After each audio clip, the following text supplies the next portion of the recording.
Quand tu étais petit, que rêvais-tu de devenir quand tu serais grand? Professeur? Docteur? Scientifique? Et si tu avais pu être tout cela, qu'en penserais-tu? Eh bien, Ferdinand Fred Desmarat, aussi appelé le Grand Imposteur, a connu la gloire dans les années 50 avec son incroyable CV. Seulement, il a bluffé tout le monde du début jusqu'à la fin. Fred est né dans le Massachusetts, aux États-Unis, en 1921. En tant qu'enfant, il adorait jouer des tours aux gens. Il a découvert son don pour la manipulation quand il a réussi à gruger un propriétaire de boutique de bonbons qui lui avait donné du chocolat gratuit. Intelligent ce petit. Comme son père était un opérateur de projection dans un cinéma local, Fred a grandi en étant entouré de photos d'acteurs et d'affiches de cinéma. Peut-être que son inspiration lui est venue de là. À 16 ans, Fred a fui pour rejoindre un monastère où il voulait devenir moine. Il a quitté le monastère 4 ans plus tard et a décidé de rejoindre l'armée. Mais peu de temps après avoir commencé l'entraînement, il a réalisé qu'il avait fait une erreur et il a cherché son ticket de sortie. Eh bien, ce ticket de sortie se trouvait être Anthony Ignolia, son compagnon de tente. Sous le nom d'Ignolia, Desmarat a rejoint la marine. Durant ce temps, il parcourait les catalogues des universités quand il avait du temps libre et lisait les ouvrages de chaque professeur. C'est là qu'il a eu l'idée de voler différentes identités qui l'aideraient à devenir professeur doctorant.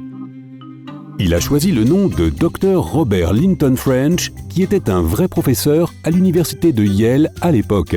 Desmarat a même réussi à trouver les documents dont il avait besoin pour devenir Dr French, comme un certificat de naissance, un contrat de mariage, des diplômes d'université, etc. Après avoir eu tous ces papiers, il est parti à l'aventure pour partager ses connaissances et étudier la philosophie et l'éthique. Tu parles d'une éthique, mais crois-moi, il était excellent dans ces domaines. Une fois que ce bon vieux Freddy a terminé ses études, il a commencé une toute nouvelle vie en enseignant à l'université d'Erie, en Pennsylvanie, sous le nom de Dr French, bien sûr. Mais sa carrière a été de brève durée, car c'était le genre de gars qui se lasse très vite. Après avoir quitté Erie, Freddy est parti pour Los Angeles, où il a travaillé en tant qu'assistant médical dans un sanatorium. On dirait qu'il a enrichi le CV du Dr French en un rien de temps. Non, pas de surprise ici, être un assistant médical n'était pas fait pour lui. Mais il a acquis beaucoup de connaissances qui lui ont servi par la suite. Alors, après avoir donné sa lettre de démission, l'homme aux multiples vocations a déménagé dans l'État de Washington pour enseigner la psychologie à l'Université Saint-Martin. Il a vraiment apprécié et il s'est installé pour commencer une nouvelle vie. Mais il a fait une erreur qui est venue tout remettre en question. Quand il était à Washington, Desmarat est même devenu ami avec le shérif du coin, Frank Tomlin. Peut-être qu'il s'appliquait le principe « garde tes amis près et tes ennemis encore plus près ». Mais cela n'a pas empêché la police d'enquêter sur le dossier Dr French. Un jour, son ami le shérif l'a arrêté.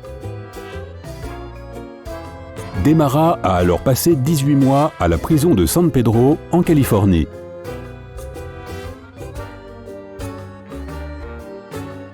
Après avoir purgé sa peine, il est retourné dans le Massachusetts. Mais tu sais ce qu'on dit, chasser le naturel, il revient au galop. Et très vite, Fred repartait usurper des professions. Cette fois, c'était le docteur Cecil Hamann, un biologiste du Kentucky. En utilisant les crédits d'un autre, il s'est trouvé un travail en tant que chercheur biologiste dans un hôpital affilié de Harvard. Mais cet esprit sans limite s'est ennuyé, donc il est allé dans le Maine, puis au Canada pour étudier la théologie. Et c'est là qu'il est devenu ami avec le docteur Joseph Cyr. Durant le temps qu'ils ont passé ensemble, Dr Cyr a partagé avec Fred, qui s'appelait d'ailleurs Dr Hamann, le souhait d'obtenir son diplôme médical en Amérique. Donc le physicien canadien a demandé à son collègue américain de l'aider. Fred a accepté et Cyr a donné à Desmarat toutes ses qualifications pour les amener dans le Maine et obtenir cette licence. Grave erreur. Peu de temps après, un certain Dr Cyr se retrouvait chirurgien dans l'armée canadienne. Ça, bien sûr, c'était ce cher Desmarat avec les diplômes d'un autre. Puis notre chirurgien s'en va en Corée sur le bateau Cayuga. Alors qu'il était à bord, il réalisait des traitements de routine sur les soldats. Mais le véritable test a eu lieu une fois arrivé en Corée. Là-bas, le faux Dr Cyr a dû pratiquer une opération d'urgence sur un soldat qui s'était fait tirer dessus en pleine poitrine. Et même s'il n'avait jamais réalisé de chirurgie auparavant, et c'était près du cœur en plus, la procédure a été un succès. Le personnel du bateau a pu voir toute la scène, ce qui a fait gagner des points en crédibilité à des marins. Rapidement, Fred est devenu très populaire pour son travail caritatif. Naturellement, toutes les histoires à propos de son opération et de son travail ont attiré l'attention des médias et des journaux. Imagine un peu, le vrai Dr Cyr a lu ses propres exploits dans les gros titres. Je parie que c'était un choc. Dans tous les cas, il a contacté les autorités immédiatement et le capitaine a été forcé de renvoyer Demara au Canada, bien qu'il n'en croyait pas un seul mot. Il avait tout de même vu le médecin réaliser une opération sous ses yeux. Après que les autorités canadiennes aient enfin découvert la véritable identité de Demara, ils ont aussi découvert celle qu'il avait usurpée auparavant. Il a ensuite été rapatrié aux États-Unis et est retourné chez ses parents, fauché comme les blés. Il avait besoin d'argent, donc il a décidé de faire un entretien pour le magazine Life avec en gros titre « Le faux docteur de la marine ». Il pensait qu'ainsi il serait capable de demander pardon en public. Après l'entretien, il a eu quelques jobs temporaires et il a pu payer ses factures avant de disparaître sans laisser de traces. Était-ce la fin des aventures de Fred Demara? Non, pas du tout. En 1955, il est réapparu au Texas sous le nom de Dr Benjamin Jones. Il a travaillé en tant que professeur un moment, mais il est ensuite devenu gardien de prison. Écoute bien, c'est une technique de génie qui vient.